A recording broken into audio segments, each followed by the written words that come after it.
देखिए, असम के मुख्यमंत्री जो असमिया मुस्लिम हैं, जो असम के रहने वाले हैं, उनके खिलाफ कुछ नहीं कर रहे।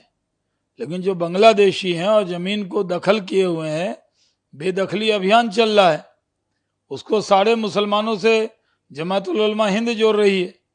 असम के मुख्यमंत्री तो नहीं जोड़ रहे। देखिए, ज्ञानवापी और काशी और मथुरा पे पूरी तरह बातचीत होना चाहिए।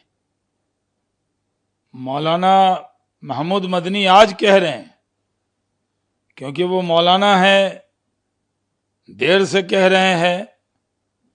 पहले ही जमायतुल उलमा हिंद को डायलॉग नहीं छोड़ना चाहिए।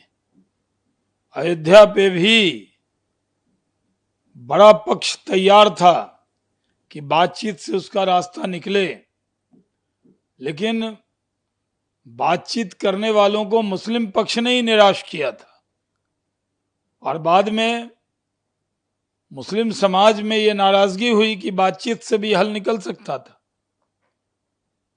ठीक है, अदालत के निर्णय को सबने माना, कोई विवाद नहीं रहा, लेकिन काशी और मथुरा पे बातचीत करके उसका निदान निकालना चाहिए। मुस्लिम वर्ग को इस बार चूकना नहीं चाहिए।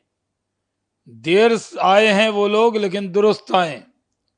राष्ट्रीय स्वयंसेवक संघ के सरसंघ चालक जी ने कहा है कि वो काशी और मथुरा के आंदोलन में हिस्सा नहीं लेंगे, लेकिन इसका हल निकलना चाहिए।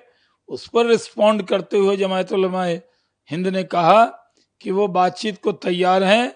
बातचीत का मतलब ये होता है लचीलापन, वो दिखाना चाहिए और बातचीत करनी चाहिए। देखिए, असम के मुख्यमंत्री जो असमिया मुस्लिम हैं, जो असम के रहने वाले हैं, उनके खिलाफ कुछ नहीं कर रहे। लेकिन जो बांग्लादेशी हैं और जमीन को दखल किए हुए हैं, बेदखली अभियान चल रहा है, उसको सारे मुसलमानों से जमातुल उलमा हिंद जोड़ रही है। असम के मुख्यमंत्री तो नहीं जोड़ रहे। कांग्रेस बिहार के लोगों को गाली देने पे तुली हुई है। पहले रेवंत रेड्डी से गाली सुनवाई, फिर स्टालिन से गाली सुनवाई, अब कांग्रेस पार्टी की केरल यूनिट बिहार के लोगों को बीड़ी से जोड़ रही है। ये बिहार है, गौतम बुद्ध की भूमि है, भगवान महावीर की भूमि है, गुरु गोविंद सिंह जी की भूमि है, ये सम्राट अशोक चंद्रगुप्त मौर्य की भूमि है, ये लोकनायक जयप्रकाश नारायण और कर्पूरी ठाकुर की भूमि है। इसको अपमानित करने की जो कोशिश कांग्रेस कर रही है, उसको बिहार के लोग क्षमा नहीं करेंगे।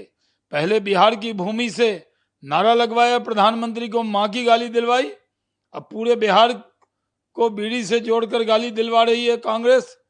ये बीड़ी जला रहे हैं, जिगर हमारा जल रहा है। ईवीएम से कर्नाटक में सरकार बनी हुई है, मीठा मीठा गप गप। और तब क्यों डीके शिव कुमार कह दें ईवीएम से चुने गए हैं, त्यागपत्र दे दे? क्यों? ईवीएम ने ही तो उनको उप मुख्यमंत्री और मुख्यमंत्री बनाया है। तब ईवीएम अच्छा था, और जब हार जाते हैं महाराष्ट्र में, हार जाते हैं हरियाणा में, दिल्ली में, और बिहार में हारने वाले हैं, तो ईवीएम पे निशाना साध रहे हैं वो।